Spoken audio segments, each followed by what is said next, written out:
Nous allons maintenant voir quelque chose qui est extrêmement important en neurophysiologie, c'est la relation structure-fonction du cortex selon Brodmann.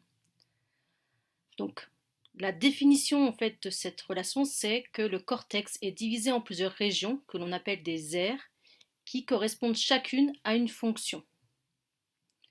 Donc, les aires de Brodmann sont des délimitations du cortex qui ont été définies par un neurologue et neurophysiologiste qui s'appelle Corbinian Brodmann sur une base cytoarchitectonique, c'est-à-dire morphologique. En effet, ces aires correspondent à l'organisation structurale apparente du cortex, c'est-à-dire le nombre de couches, de cellules en fait, que contient ce cortex, l'épaisseur de ces couches de cellules, l'arborisation dendritique, etc. Donc en fait, chaque région du cortex qui a la même organisation cellulaire a un numéro qui va de 1 à 52. Et ensuite, Brodmann a relié chacune de ces 52 aires donc morphologiques à une fonction propre. Donc voilà schématiquement ce que cela donne.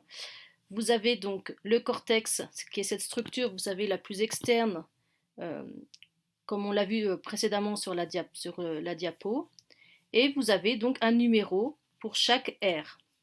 Donc ici, par exemple, vous avez 1, 2, 3, c'est le cortex somatosensoriel ou somatosensitif. Tout ce qui est 4 et 6, là, c'est du cortex moteur. Tout ce qui est 17, c'est le cortex visuel primaire. 18, le cortex visuel secondaire. Ensuite, vous avez le cortex auditif primaire en 41-42.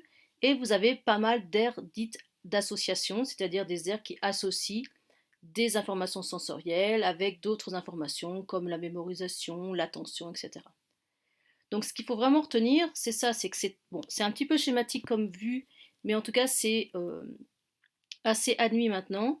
À chaque structure du cortex correspond une fonction, et une seule, j'allais dire.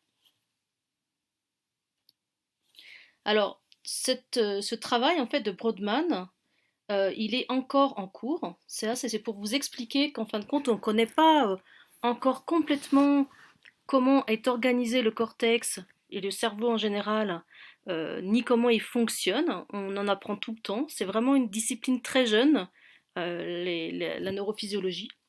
Et là, vous avez un article qui vient de sortir, donc dans la revue Nature, donc vous voyez au mois de juillet, qui explique encore une fois, eh bien, comment est organisé le cortex cérébral humain.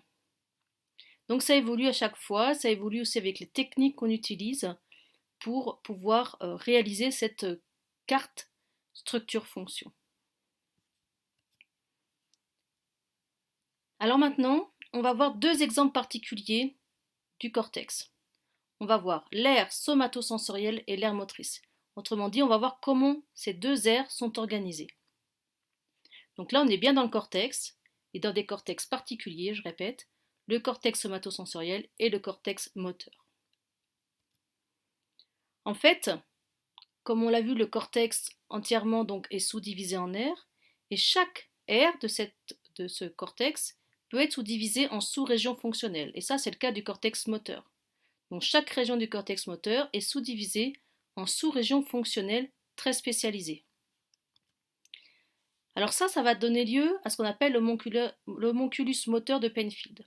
Alors M. Penfield, c'est un chirurgien, un neurochirurgien qui a officié au début du siècle dernier et qui avait envie de connaître un petit peu comment était organisé le fonctionnement du cortex moteur.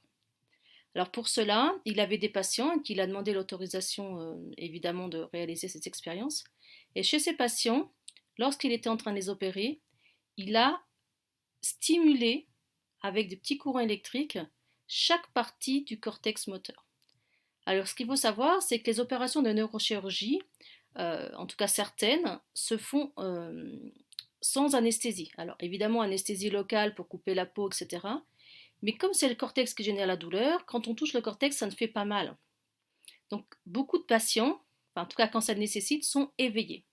Donc ils touchaient en fait avec une petite stimulation électrique chaque partie du cortex et moteur et demandaient à ces patients où est-ce que ça ça les titillait, quoi. Est-ce que c'était au niveau du petit doigt, de la cuisse, etc. Donc grâce à ces expériences, il a réalisé une carte du cortex moteur. Donc ici, vous voyez, donc c'est les types de schémas que l'on voit quand on parle de Penfield et de son homunculus. Vous avez ici un demi-hémisphère, d'accord? Il faut imaginer, rappelez-vous donc euh, le schéma que je vous ai montré tout à l'heure, où je vous ai montré une tranche entière. Là, vous avez un demi-hémisphère, une coupe frontale en fait. Et vous avez en bleu le cortex moteur, et donc là où Penfield a stimulé. Et donc vous voyez que chaque partie de ce cortex moteur correspond à une partie du corps. Ici, vous avez une partie du corps qui correspond aux orteils, ici à la cheville, ici au genou. C'est-à-dire quand on stimule, et bien là, ça fait bouger les orteils, là, ça fait bouger la cheville, ça fait bouger le genou, ou en tout cas, on ressent quelque chose de musculaire à ce niveau-là. D'accord? Vous voyez donc, etc., etc. Ici, vous avez le pouce, l'index, le cou, le front, les yeux, le visage, les lèvres, la langue, etc. Alors en fait, ce qu'il a découvert, Penfield, c'est que le cortex moteur a une organisation somatotopique. C'est-à-dire que c'est une cartographie qui reproduit à petite échelle l'anatomie du corps humain dans le cortex moteur. Autrement dit, dans ce cortex, il y a des neurones qui sont spécialisés pour le traitement moteur des orteils, de la cheville, du petit doigt, de la cuisse, etc., etc.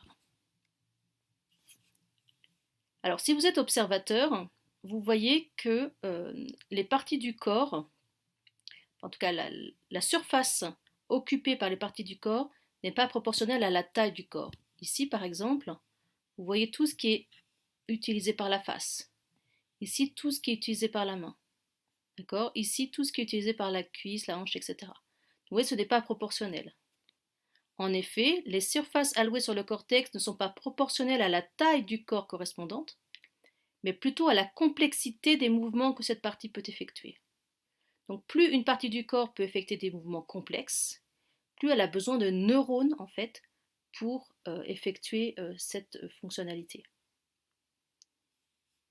Voilà, c'est pour ça, chez l'homme, parce que ce n'est pas vrai chez tous les animaux, chez l'homme, les parties du corps qui peuvent effectuer des mouvements les plus complexes, ce sont la face et les mains. Alors, il a fait la même chose avec le cortex somatosensoriel. Donc, il y avait des patients éveillés, il s'est placé à l'endroit du cortex somatosensoriel, il a stimulé et il a obtenu ce genre de carte. Donc voilà, la même chose, c'est-à-dire que quand il stimule là, ça répond au niveau des lèvres, quand il stimule là au niveau de l'annulaire, quand il stimule là au niveau de la jambe, quand il stimule là au niveau du tronc, etc., etc. Donc de la même façon, il a réalisé cette carte somatosensorielle.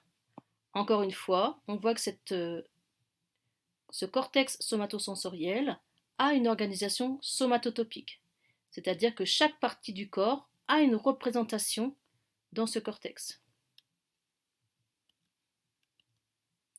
Donc, si on regarde, si on remet en fait à l'échelle cette carte somatosensorielle, eh bien, on pourrait construire en fait ce petit bonhomme. Ça, c'est vraiment l'homonculus de Penfield.